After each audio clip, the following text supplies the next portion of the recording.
Assalomu alaykum. Meni ismim Sanjar.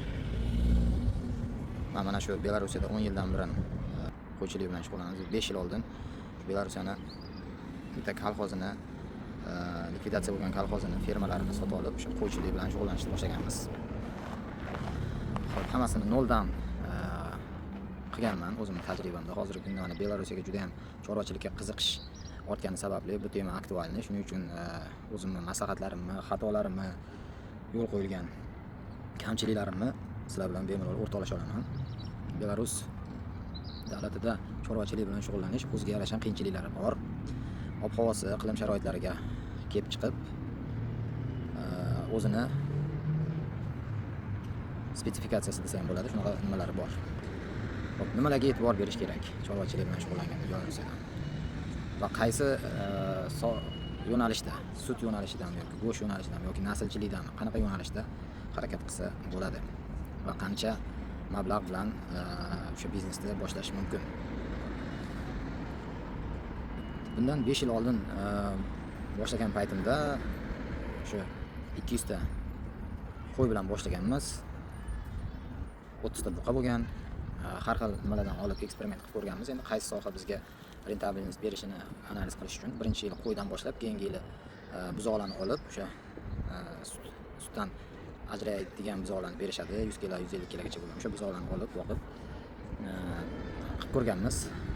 Xo'p, endi qoramollarning plyusi ular kasalliklarga chidamli, nimasi kamroq, lekin ozuqa manbayimiz o'zimiz yetishtirishga imkoniyatimiz bo'lmagan, sotib olib oziqlantirganimiz uchun bizga qoramolda, keyin qoramol go'shtini davlat tomonidan belgilab qo'yilgan, chegaralangan nimada sotib olish, narxda sotib olishlari uchun bizga u qoplamasdan 1,5 yil deganda buqalarimiz 600-700 kilogramm живой весga chiqqanda sotganmiz. Foyda ham qilmaganman, zarar ham qilmaganman. Shu bilan boshqa qayta buqa boqmadim.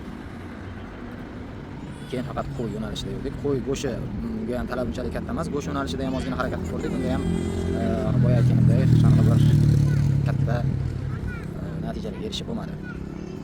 O'shandan keyin o'sha Belarusiyani qidirib topib, naslga qiziqib, 3-4 xil naslli qo'ylardan topib, naslchilik bilan shug'ullanishni boshladim. Hozirgi kunda Hisora va Idilbay zotlarini olib kelib ko'paytirishga o'tganman. Boshida boshlagan 200 ta o'sha mesni qo'ylarimni почти tugatib oldim. Ularni ham borini o'sha Hisora qo'ylari bilan urchitib naslini o'sha o'zgartiryapmiz. Va hozirgi kunda Dorper, Mernalandshaft degan qo'ylar parodasidan ham olib ko'paytirishni boshladim. Chunki bu bozor talabiga qarab o'zgaradi. Kimdir dumbalikni xohlaydi, kimdir dumbasizni xohlaydi. O'sha dumbasiz so'raganlar uchun mana shu qo'ylarni olib ko'paytirishga ham mana shu yildan boshlab yangi yo'nalish qildim. Hozirgi kunda 1000 oshiq qo'yimiz bor. Undan tashqari echkilarimiz bor. Anglo-Nubiyskiy parodasi, sutli echkilar. Bu parodani tushunganlar biladi. Suti juda ham shirin bo'ladi. Xo'sh, shulardan ham hozirgi kunda bir 200 boshga yetgan.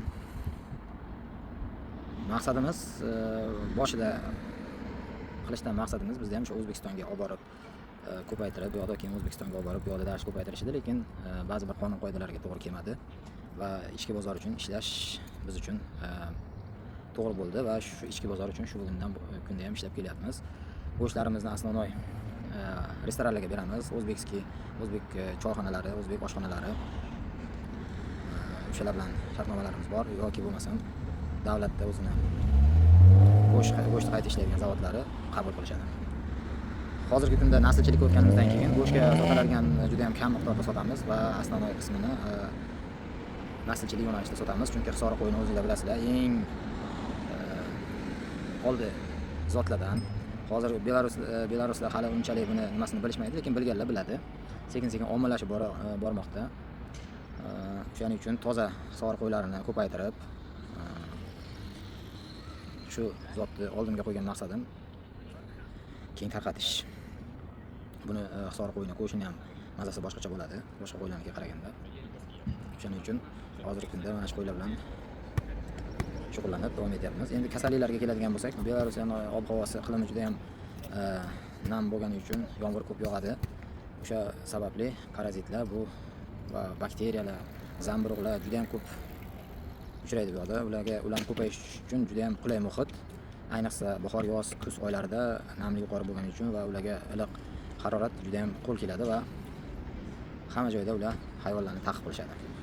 O'shaning uchun ularga qarshi har doim kurashdamiz. Parazitlarga qarshi tez-tez emlashga to'g'ri keladi. Har xil vositalardan foydalaniladi, ularni dezinfeksiya vositalaridan foydalaniladi, o'shada ular ko'payib ketmasligi uchun. Tuyoqlari ko'p kasallanadi, chunki tuyoqlari yerda o'sha zamburug'lar bilan ko'p to'qnash keladi va o'sha yerda yumshoqligi sababli ham, tuyoq namligi sababli ham tuyoqlar doim nam bo'lib, shu ularni qulay muhit yaratadi-da ular yashashi uchun. Xuddi mana shu holatlarni oldini olish talab etiladi. Yozda bo'lsa har xil pashsha, chivin va so'na mana bunaqa kattaroq pashshani kattaroq nimalari bor. Ular ham tarqalib hayvonlarga juda ham zarar yetkazishadi va ularni o'tlashga yoki tashqarida yurishiga juda ham katta qarshilik ko'rsatadi. Ulardan saqlanish uchun ham har xil spreylar sepib, har kuni iz обработкаdan qilib, dalaga chiqarib, ular mana shunaqa holatda boqamiz.